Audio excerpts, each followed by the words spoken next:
ऐ मेरे शहर की मिट्टी, ऐ मेरे शहर की मिट्टी, कुछ तेरे लिए ऐसा कर जाऊंगा, तेरे लिए ही जीऊंगा और दिल की तमन्ना है तुझ में ही फना हो जाऊंगा। हेलो फ्रेंड्स, कैसे हैं आप सभी। चर्चित चेहरे के 9th एपिसोड में मैं आपसे मिलवाने जा रहा हूँ ऐसी शख्सियत से जो महेंद्रगढ़ शहर के लिए अब की बार दावेदारी कर रहे हैं चेयरमैन पद के लिए। चेयरमैन पद जिसकी वजह से शहर की नगर पालिका अच्छे से कार्य कर पाती है अपने शहर में और बहुत सारे मुद्दों को खत्म कर पाती है, समस्याओं को खत्म कर पाती है, सुविधाएं उपलब्ध करवा पाती है। तो उस पद के लिए हमारे नवीन राव भाई साहब जो हैं वो अब की बार दावेदारी कर रहे हैं चेयरमैन पद की। और हम 9th जो अपना एपिसोड है चर्चित चेहरे का, इसमें आज हम इनसे एक विशेष मुलाकात कर रहे हैं। आज इस 9th एपिसोड में हम नवीन राव जी से इनके कैरियर, राजनीतिक कैरियर या सामाजिक जो है उन सभी मुद्दों पर बातचीत करेंगे, सवाल जवाब करेंगे। तो आइए मिलते हैं नवीन राव जी से जो हमारे साथ अपने चर्चित चेहरे में उपस्थित हैं।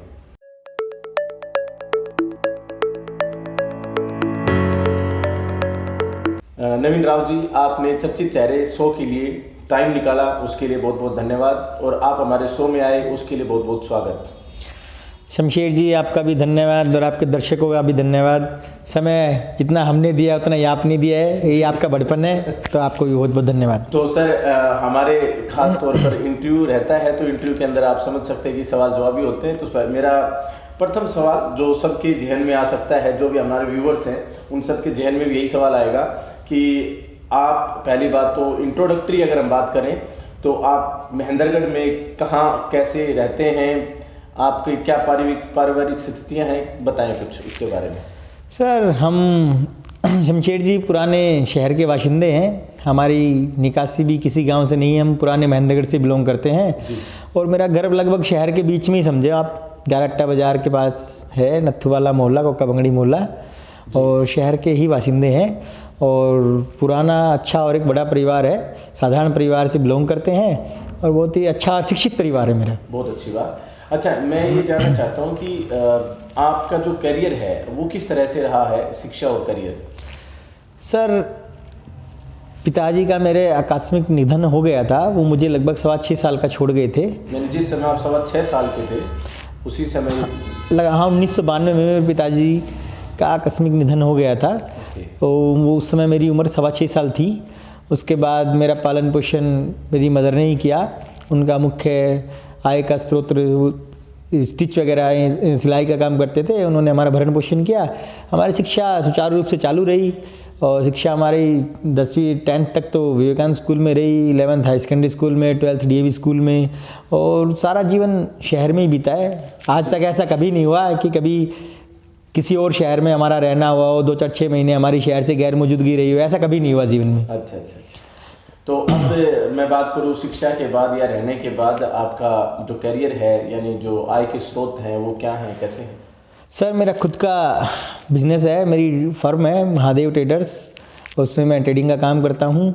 मेरी वाइफ हैं जो जूनियर लेक्चरर हैं, नेट क्वालिफाई हैं और शिक्षा के क्षेत्र में अग्रणी हैं। और उनका भी कहीं ना कहीं उनको भी ललक है समाज सेवा की, ज़रूरतमंद लोगों की मदद करने की। वो भी मुझे काफ़ी सहयोग करते हैं क्योंकि वो मुझसे समय की ज़्यादा मांग नहीं करते हैं, जनता को ज़्यादा समय दे पाते हैं, तो उनका भी काफ़ी सहयोग है। वो मुझे सदैव सपोर्ट करते हैं कि मैं अच्छा कार्य करूँ, समाज के बीच में रहूँ, जनता के बीच में रहूँ और जनता की सेवा करूँ। अच्छा, समाज सेवा की अभी आपने बात करी, तो समाज सेवा में आप किस प्रकार से एक्टिव हैं। समाज सेवा में, समाज में सभी तरह की दिक्कतें होती हैं, सभी तरह की समस्याएं होती हैं, सभी तरह की ज़रूरतें भी होती हैं।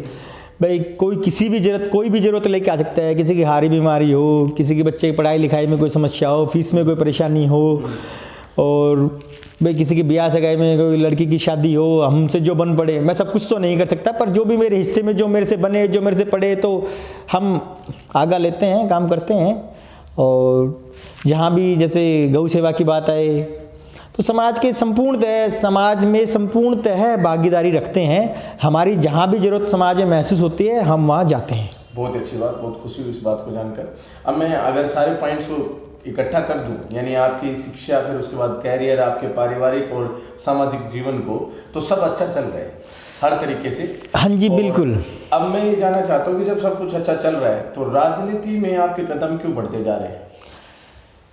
सर राजनीति, एक तो मैं युवा हूँ, मेरी ज़रूरत है और ज़रूरत समाज में है। जब हम समाज सेवा करना चाहते हैं तो बहुत सारी चीज़ें हैं जो एक दायरे में जाकर ख़त्म हो जाती हैं। मैं समाज सेवा एक दायरे में कर सकता हूँ। मेरे को कोई ज़रूरतमंद व्यक्ति किसी काम के लिए आता है जी, हम पेंशन के लिए आता है, किसी और काम के लिए आता है, किसी भी काम के लिए आता है, तो मैं किसी अधिकारी से बात करता हूँ, उससे रिक्वेस्ट करता हूँ, तो उस पर डिपेंड करता है वो मेरी बात को रिगार्ड दे ना दे, काम अच्छे से करे ना करे। और बहुत सारी चीज़ें हैं तो जो मैं कर ही नहीं सकता हूँ। हाँ। या मैं करवा भी नहीं सकता हूँ, और करवा सकता हूँ तो वो व्यक्तिगत ही करवा सकता हूँ। सिफारिश है या किसी के काम के लिए कब तक कहूँ किसी को। तो मुझे महसूस होता है कि जो चीज़ हम दूसरों से करवा रहे हैं या करवाना चाह रहे हैं, क्यों ना अगर जनता मौका दे तो हम खुद भी कर पाए। और हमसे अच्छा तो खुद के हाथ में कोई काम हो तो हम किसी को तो उलाना भी नहीं दे सकते, किसी को शिकायत भी नहीं कर सकते कि अगर मैं होता तो ऐसा कर देता। जनता मौका देगी और हम उस लायक होंगे तो अवश्य करेंगे। बहुत अच्छी बात। तो अब विशेष पॉइंट ये है कि जनता मौका देगी तो आप वहाँ पर जाकर अपने कार्यभार संभालेंगे। तो मेरा अब ये सवाल निकल कर आ रहा है, एक नया सवाल, कि ठीक है, आप अगर जनता के कार्य करवाना चाहते हैं, लोगों से मिलना जुलना चाहते हैं, लोगों के कार्य निकलवाना चाहते हैं और एक आधिकारिक रूप से आप लोगों के कार्य करवाना चाहते हैं ताकि आपको दिक्कतें ना महसूस हों और लोगों का संपूर्ण काम आप निपटवा सके, उनका काम करवा सकें।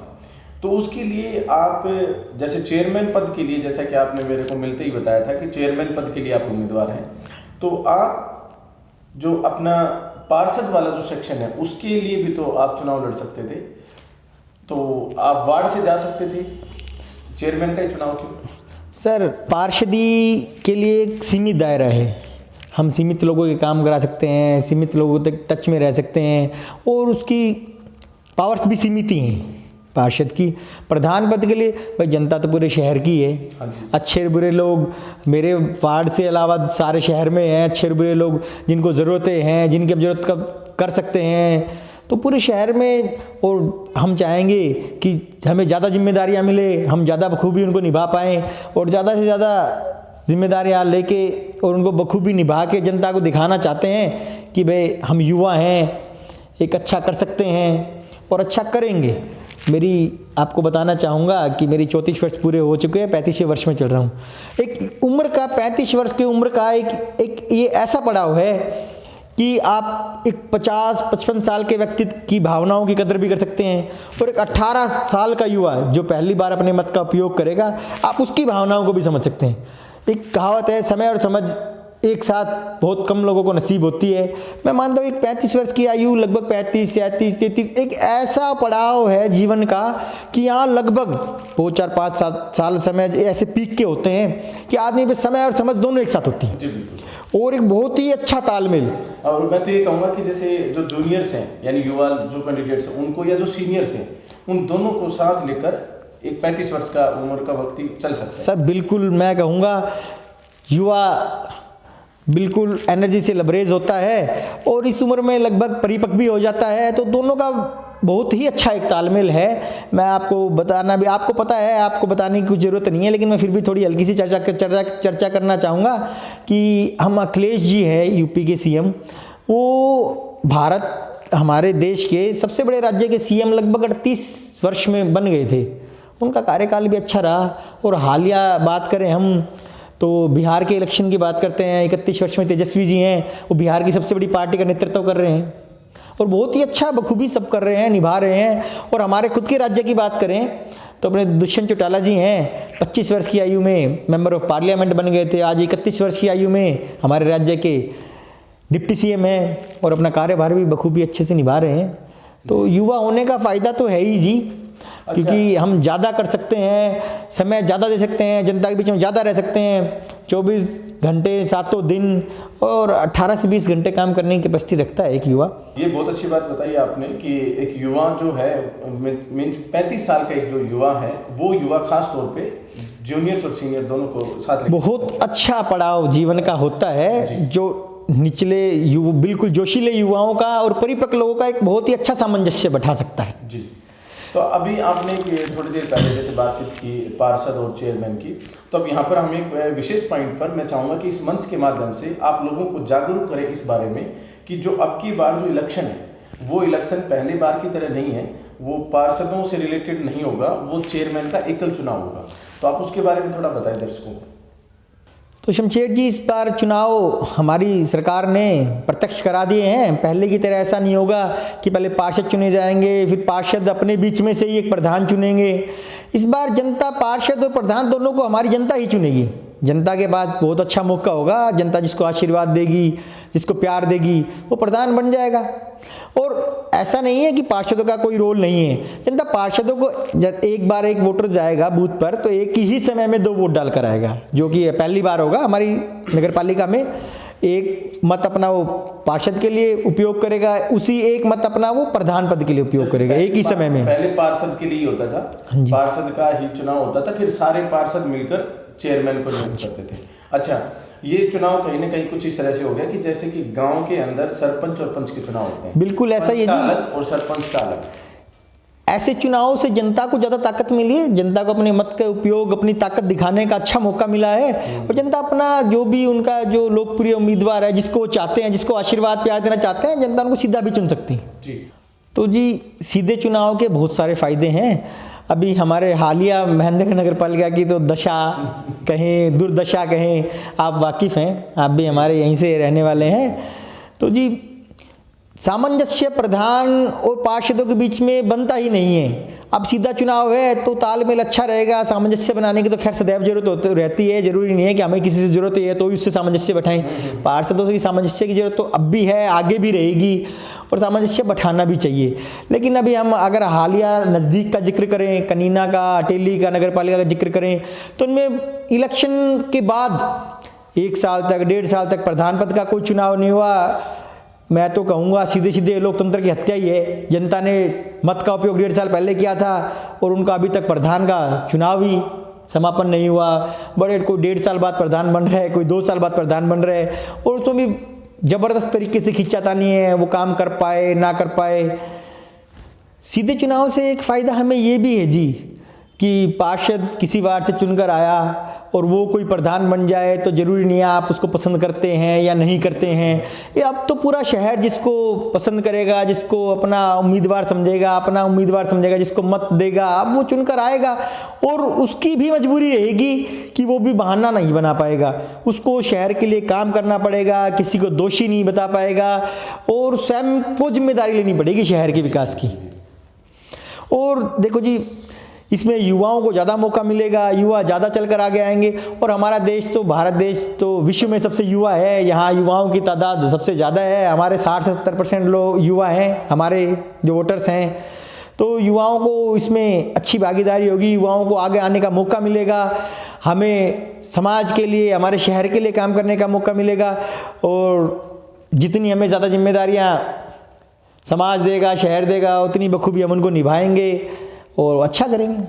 अच्छा, आप जिस पद के लिए जा रहे हैं उसके पीछे कुछ रिस्पॉन्सिबिलिटीज़ हैं जो हाल फिलहाल, अगर हम मुद्दों की बात करें यहाँ पर, जो जिम्मेदारियाँ हैं लेकिन वो समस्याएं बन चुकी हैं शहर के लिए। जैसे अगर हम बातचीत करें आज शहर के अंदर, तो शहर की समस्याओं में मुख्यतः टूटी हुई सड़कें, साफ़ सफाई की समस्या, या फिर कह सकते हैं कि पार्किंग की समस्या, या आप कह सकते हैं कि पशुओं का, जो आवारा पशु हैं उनका होना शहर के बीचों बीच। तो ये सब समस्याएं हैं, इनका किस प्रकार से आपके पास क्या योजना है, किस प्रकार का योजना निर्धारण करके आप इसका समाधान करेंगे? सर, हम प्रेजेंट की बात करें तो हमारे शहर में हालिया तो समस्याएं ही समस्याएं हैं। समस्याओं के अलावा हमारे शहर के पास कुछ नहीं है। समस्याओं में मुख्य समस्याओं की बात करें, हमारे पास मूलभूत सुविधाओं की भी कमी है।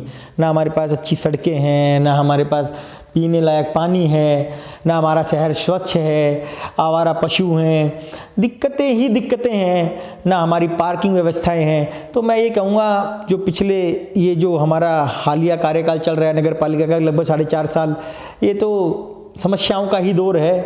अब इनसे समाधान हमारी जनता कब कराते, कब निदान करा मिलता है शहर को, ये तो जनता के हाथ में है। और आने वाला जो मौका देगी, सरकार इलेक्शन कराएगी, तब जनता बताएगी किसको कितना प्यार मिलता है। ये जो भी समस्याएं हैं, इन समस्याओं का मुख्यतः कारण देखिए, अगर हम देखें तो नगर पालिका की रिस्पॉन्सिबिलिटी है, नगर पालिका की जिम्मेदारी है। और नगर पालिका की अगर ये जिम्मेदारी है तो नगर पालिका को ये कार्य करने चाहिए, लेकिन नगर पालिका ये कार्य किसी भी प्रकार से नहीं कर पा रही है। क्यों? क्योंकि वहाँ पर आपस में चेयरमैन और पार्षदों का आपस में किसी भी बातचीत को लेकर तनाव बना रहता है, और इस वजह से कोई टेंडर पास नहीं हो पा रहे हैं, या कोई भी जो बैठक है उनकी वो सही तरीके से सफल नहीं हो पा रही है, और किसी भी प्रकार का विकास कार्य यहाँ पर नहीं हो पा रहा है। तो आप उसके बारे में अपने विचार विमर्श यहाँ रखें। सर, हमारी महेंद्रगढ़ की नगर पालिका तो पूरे हरियाणा में सबसे ज़्यादा चर्चित है। आप सीएम से भी पूछोगे तो उनको भी पता होगा कि महेंद्रगढ़ नगर पालिका के हम तो हाई कोर्ट में भी बहुत पॉपुलर हैं। हमारे मुद्दे नगर पालिकाओं के तो विचाराधीन चल रहे हैं कोर्ट में, बहुत सारे शहर में कम होते हैं, हमारे प्रतिनिधि चंडीगढ़ हाई कोर्ट में ज़्यादा होते हैं। देखो जी, मुख्य समस्या तो यही है कि हमारे प्रधान और पार्षदों को नगर पालिका के सभी सदस्यों के बीच में बहुत अच्छा तालमेल नहीं है। उन्होंने अपने ईगो को या अपने व्यक्तिगत कारणों को शहर के विकास से बड़ा बना रखा है। हाँ। शहर की मूलभूत सुविधाओं से बड़ा बना रखा है कि शहर जाए भाड़ में, हमें तो हमारा देखना है, आपस की लड़ाई करनी है, मुच्छों की लड़ाई बना रखी है जी। आपस में एक दूसरे के डकमेटने के चक्कर में सारे शहर की डकमेट रखी, और बहुत ही बुरा हाल है सारे शहर। मैं तो कहूँ सारे हरियाणा को ही पता है हमारी दुर्दशा है। ना तो एक भी गली पक्की है, ना एक नाली है जिससे पानी की निकासी हो, उसके सारे शहर की नालियाँ टूटी पड़ी है, और सारा शहर कचरे का ढेर।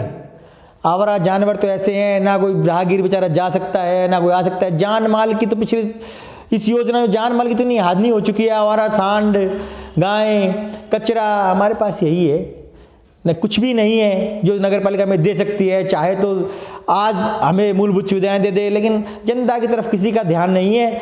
बस अपना ईगो हर्ट नहीं होना चाहिए। समस्याएं मुझे नहीं पता किस में है, प्रधान की तरफ से है, नगर पालिका पार्षदों की तरफ से है। मैं तो इस बारे में कोई टिप्पणी नहीं करूँगा कि सही कौन है गलत कौन है, बट शहर का पूरी दुर्दशा कर रखी है इन लोगों ने। शहर के लिए कोई नहीं सोच रहा। इनकी जगह हालिया परिस्थिति में अगर मैं होता या सामंजस्य या कोई और होता, इससे पहले नगर पालिका का इतिहास जब भी रहा है, महेंद्रगढ़ की नगर पालिका की स्थापना जब हुई होगी, जब से लेके आज तक इससे बुरा हाल कभी भी नहीं रहा। ज़रूरी नहीं है कि मैं सबसे अच्छा हूँ, और भी प्रधान आए हैं, आने वाले समय में और भी आएंगे। अच्छा कम हो ज़्यादा हो, मेहनत कम करने वाला हो ज़्यादा, लेकिन सामंजस्य तो हो। भाई कहीं आप अपने ईगो को नीचा कर लो, कभी सामने वाला नीचा कर ले, तालमेल। मालिक रिजल्ट चाहिए हमें, हमारे शहर का विकास चाहिए। आप किसी को दबाते हो या आप स्वयं दबते हो, आप करते क्या हो, लेकिन हमारी सुविधाओं का ध्यान रखें, हमारी मूलभूत सुविधाएं तो हमें दिलाएं कम से कम। जो हमारा शहर आज जर्जर है जी, कहीं ना कहीं यहाँ तो इनकी आपस की जो लड़ाई है वो शहर के विकास से बड़ी हो गई। मेरे कहने से ना ये बड़ी होगी ना छोटी, सारे शहर को दिखता है, आपको भी दिखता है जी। इतनी बड़ी है कि इससे बड़ा तो आज की तारीख में कुछ भी नहीं है हमारे शहर के लिए। हमारा शहर बेचारा बाट जो रहा है विकास की कि हमारी सड़कें होंगी, और पहली बार नगर पालिका के इतिहास में पहली बार हमारे नगर पालिका में इतना फंड है कि अगर ये लग जाए ना तो शहर चमन बन जाए। बट हमारे शहर की कुछ दिन पहले ही हरियाणा की सर्वे थी राज्य लेवल पे, तो हम सबसे निचले पायदान पे थे। हाँ, 191 स्वच्छता के मामले में हम सबसे निचले पायदान पे थे। और मैं तो कह रहा हूँ जी, ये सर्वे सिर्फ स्वच्छता की थी। तो अगर किसी भी लेवल पे नगर पालिका की सर्वे करवाई जाए तो हम सब पायदान में सबसे नीचे हैं पूरे हरियाणा में। इससे बड़ा दुर्भाग्य हमारा कभी हो नहीं सकता। हमारे शहर को शमशेर जी इतना दर्द है, मैं वोटरों का इतना दर्द है। भाई मैं भी शहर का बाशिंदा हूँ, मैं भी वोटर रहा हूँ, तो मैं कहो तो 2 लाइनों में हमारे शहर के लोगों का दर्द बयां करूँ आपसे।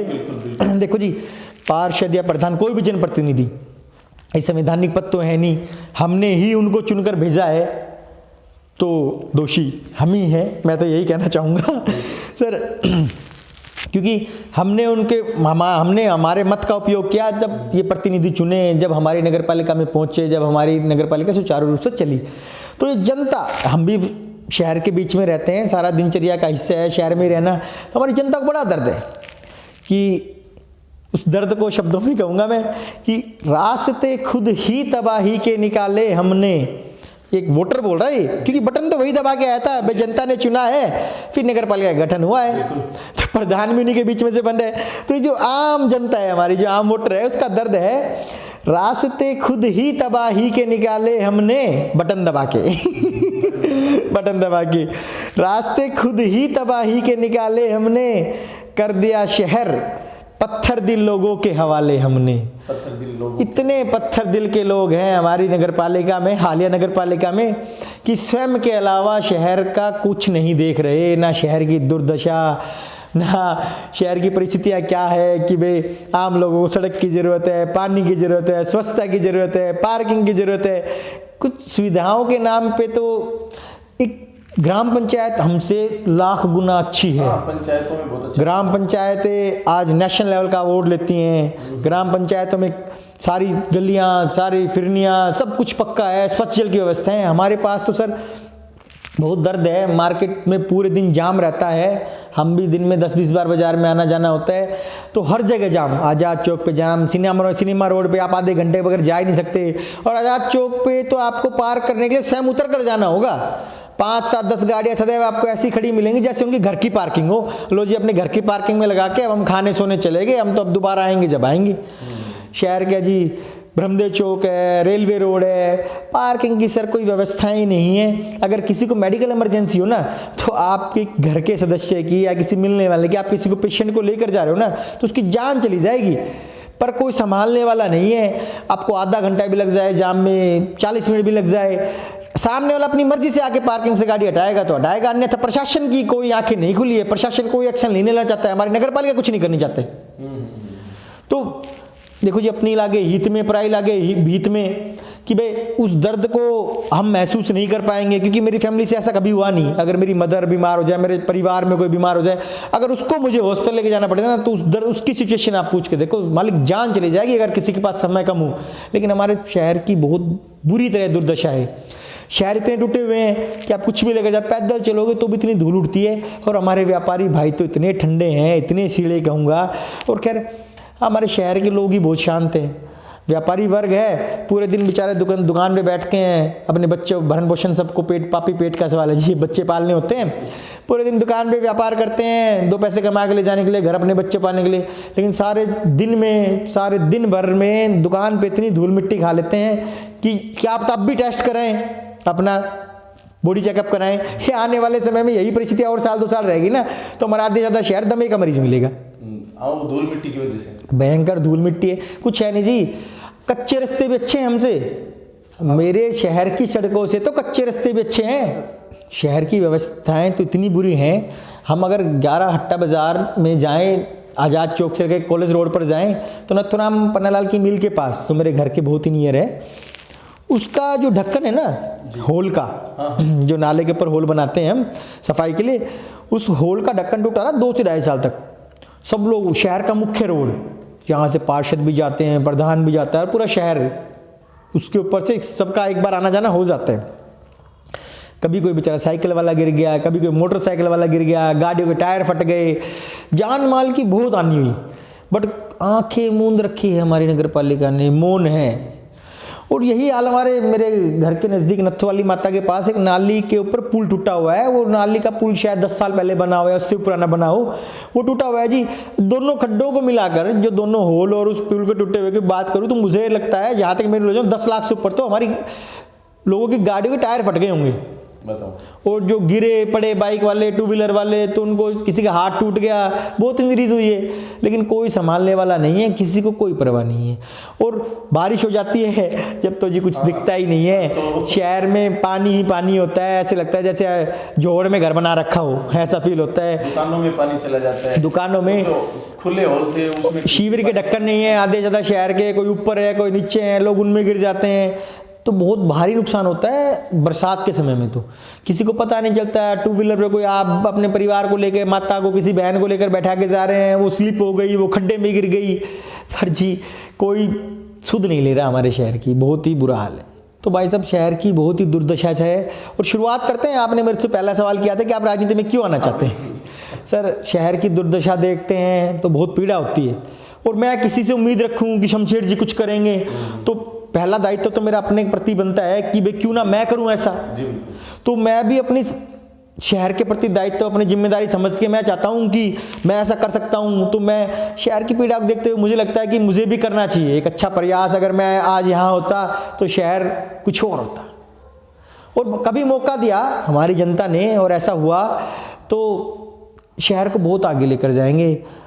चलो, जनता मौका आपको देगी, और मैं तो ये जानना चाहूँगा कि जनता मौका देती है, मैं मना नहीं करता, सबको ही देती है, हर मतलब जो भी उठते हैं उसमें जो उम्मीदवार उठते हैं फिर उसके बाद वो जीत कर आते हैं, तो मतलब जनता ने उनको मौका दिया है। लेकिन उससे पहले आज से और उसके बीच में एक रास्ता है जो इलेक्शन से होकर निकलता है। तो इलेक्शन के प्रति आपकी किस प्रकार की तैयारियां हैं, कि किस प्रकार से आप वोट एंड सपोर्ट लेने वाले हैं? क्या इसमें कोई पर्टिकुलर कास्ट हो गया या पर्टिकुलर मोहल्ले के लोग हो गए, किस प्रकार से आप इस इलेक्शन को लड़ेंगे? सर प्रथम तो हम भी सुनते आए हैं अच्छे लोग राजनीति में आने से बहुत डरते हैं। अब कारण तो मुझे भी नहीं पता हो क्यों डरते हैं, लेकिन अच्छे लोग राजनीति में आने से डरते हैं। और मैं नहीं कहूँगा कि मैं अच्छा हूँ या मैं बुरा हूँ इसलिए आना चाह रहा हूँ, लेकिन अच्छे लोगों को प्रयास करना चाहिए, राजनीति में आके अपनी भागीदारी देनी चाहिए ताकि हम बुरे लोगों को पीछे ले जा सकें।